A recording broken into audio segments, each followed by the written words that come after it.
Hey friends, family, loved ones, reflections, and teachers and companions, and beloved ones.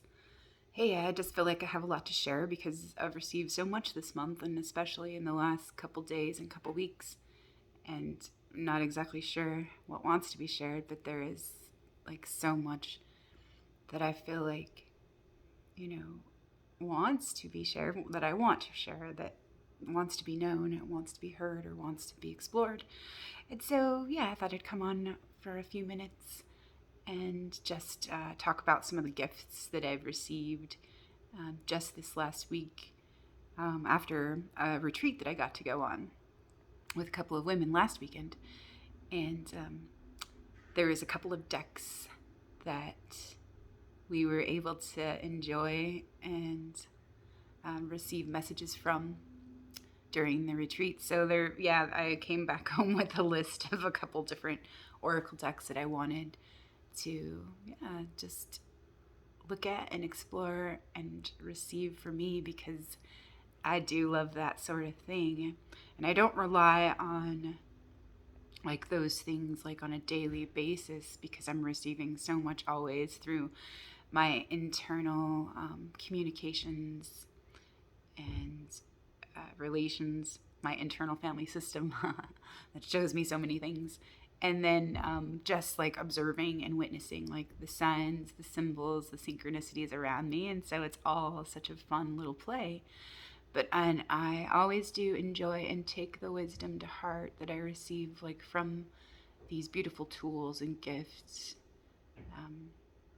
that so many wonderful, beautiful, amazing people and a lot of women have created and offered to the whole, like in service to the whole. And so there is a couple that I asked for. Just asked my husband Scott, "Hey, do you think you can order me this one, and this one?" And so he's like, "Yeah, sure." And there was another one that he saw that he's like, "I have a surprise for you the next day. There was one you didn't ask for, but I thought you might like it." And so I was like, "Oh, that's the sweetest. Thank you, babe." And so it was this Starseed Oracle by Rebecca Campbell.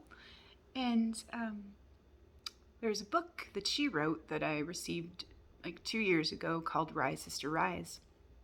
And yeah, that was in the summer of 2020. And I've really appreciated and enjoyed that book. And so I thought, oh, wow, this is really cool. Thanks, honey. Thanks for this. And I opened up the deck, I opened up the box, and I just started like looking through the cards. And oh my gosh, like I just burst into tears because it just resonated so much with me. Not even like looking at the book to see what the description of the card was or the message and stuff, but just feeling into like the energy of it and what they hold and contain and the beauty and the wisdom.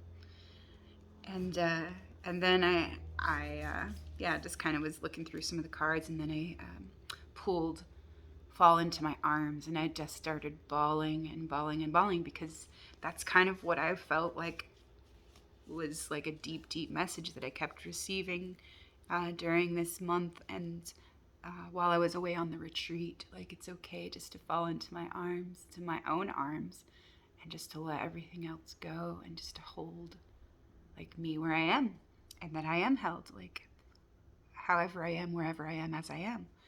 And that I've never been, neglected, abandoned, or truly cut off or separate. It was just my perception and the Maya, that illusion, delusion, confusion.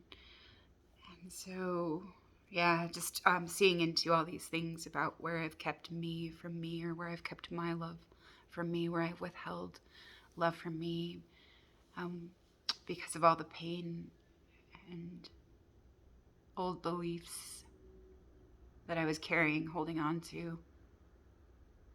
And like, yeah, just that shell of pain, that body of pain that I've been operating from. And so, yeah, it was just, such a gift to receive, like, all of these decks this week in the Starseed Oracle by Rebecca Campbell. And, yeah, wow. So I just flipped open to Fall Into My Arms, and I'll share that. That says, surrender, holding the opposites, extremes of life. The Great Mother ushered you in when you took your first breath, and she'll be there when you draw your last. She knows how challenging life can be, that being human can be lonely and confusing, that the polarity and separation can be excruciating when your soul remembers the oneness of Source, but at the same time it can be incredibly glorious and sweet. So often we see things as either good or bad. When things go well, we make it mean that we're being rewarded. And when things are bad, then perhaps we've done something wrong. However, we're all here to expand and grow, and it's through the extremes of life that we do exactly that. You're being invited to welcome the highs and the lows of the human experience, to let them initiate you more fully into life. The agony and the ecstasy, the beauty and the bitterness. This life is but a single breath in the inextinguishable essence of your experience as a soul. That was a tongue twister. This life is but a single breath in the inextinguishable existence of your experience as a soul. The Great Mother wants you to hand over your loneliness, worries, hurt, sorrows, fears, burdens, and doubts, to lay them on her altar, to fall fully into her arms, to remember that while these extremes are difficult, they can also be magnificent. The more wildly the pendulum of your life swings, the more truthfully you can say, I've truly lived. Starseed activation. Place the card on the portal of your heart and whisper the following. I'm ready to embrace the extremes of my life. I lay all that I'm carrying onto the Great Mother's altar and fall completely into her arms. I'm ready to embrace the extremes of my life. I lay all that I'm carrying onto the Great Mother's altar and fall completely into her arms. I'm ready to embrace the extremes of my life. I lay all that I'm carrying onto the Great Mother's altar and fall completely into her arms. So, wow, I thought that was amazing. And so, yeah, I have been working with that tension of the opposites, and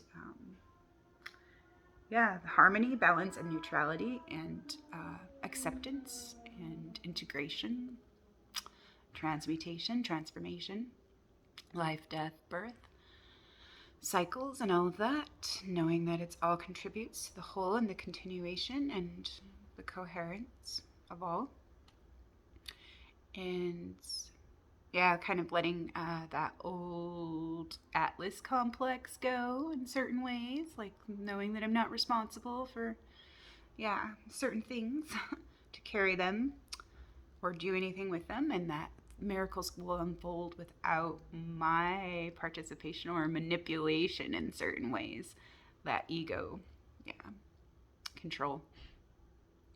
And I can just let go and surrender, and then respond, from a place of wisdom without like an agenda. And compassion. That compassion. So letting go of my agendas and the other agendas at play, and not identifying with them. And there's been some judgments that have came up, filling into like the certain states of contraction that are a part of the process, and realizing where I've judged myself for feeling contracted or for going through those states of contraction, and feeling wrong about that.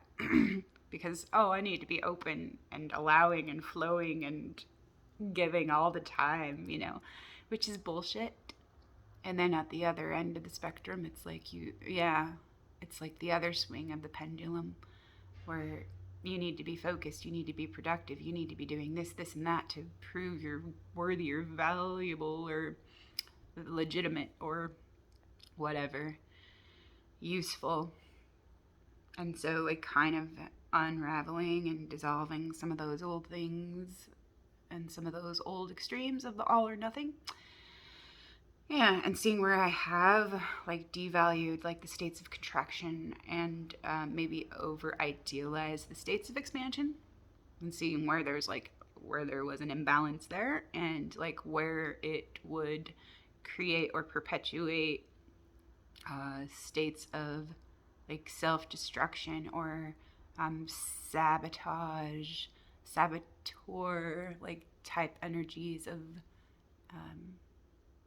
not allowing myself and then overcompensating in certain things.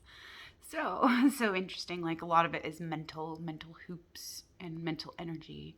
And then like, it's like, that's what we're kind of working in or working with in the unseen realms. And that's why we keep, perpetuating like certain choices, behaviors, strategies, because of certain things we identify with or that we have been addicted to or like just kind of caught in a loop. Like, yeah, this hamster wheel. And so, yeah, I don't know if any of that makes sense, but hopefully someone can relate. And yeah, just letting go of that need to, yeah, convince anyone of anything and just offering like my own experience and how I see it like right now in the best ways that I can articulate. Yeah, for me, and realizing and knowing that I don't need to define everything that I'm experiencing or telling myself what it is, just letting it show me or just letting it be. And that's a new place to be and operate through. Through that wholeness and integrity. And so, yeah, what else can I share about this that relates? Yeah, like feeling more free in a lot of ways, where I feel like I had bound myself to a lot of things through certain beliefs and through certain perceptions and certain strategies, coping mechanisms, survival mechanisms, and conditioning, stories and programming and all those things. But yeah, seeing more deeply into like what's ready to be laid down at her feet. Yeah. And so it can be, yeah, it can be a little more easy if I make it, if I let it be easy for myself instead of like resisting that natural state of contraction that is right to be. And so, yeah, because when I've been feeling anxiety or, unpleasant feelings, the things that aren't comfortable, it's like sometimes I feel like I need resolution, but what if I could just sit with it and allow it to be whatever it gets to be for me and allow it to move through me or allow it to move me to where I'm meant to be. And I am here as I am, right where I am to be. And so, yeah, if I can let go of that, I need to be somewhere else. That's like half of the of the battle that I've had, like going against my own energy. And so, just silly to see so many of those things.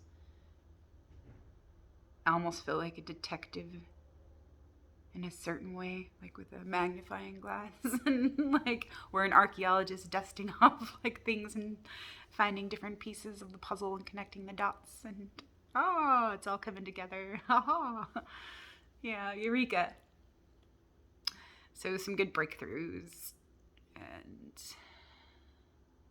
yeah, I'm receiving everything I need, even though it's not how I expected it would be, and the forms of the energy are a little different.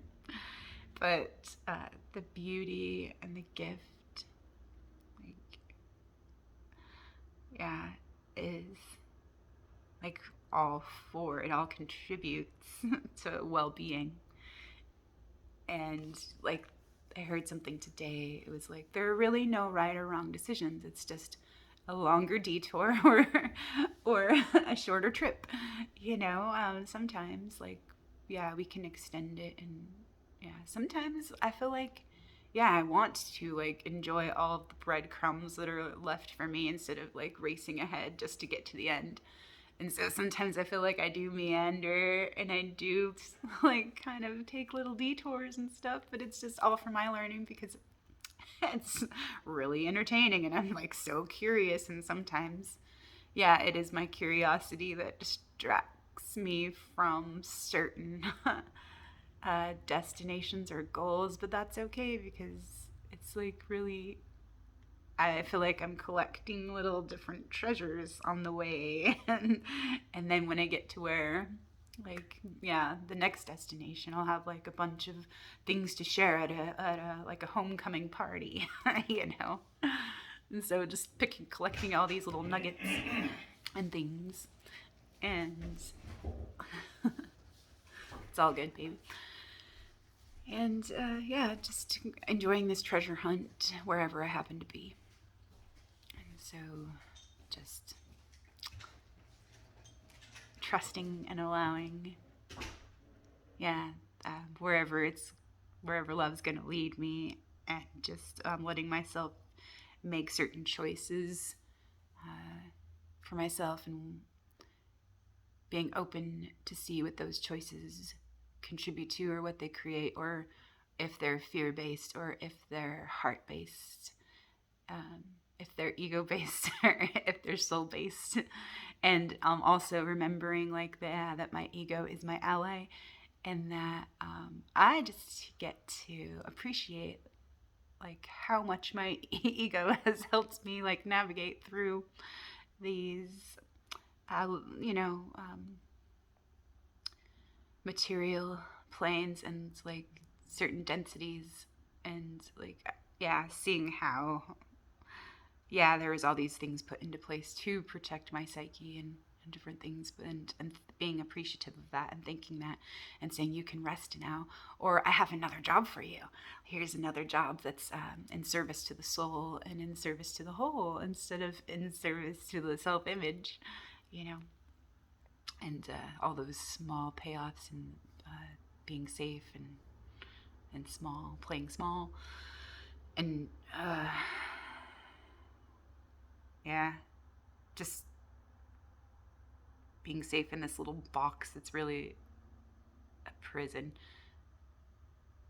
and false control. And so, yeah, it's kind of fun to see those things.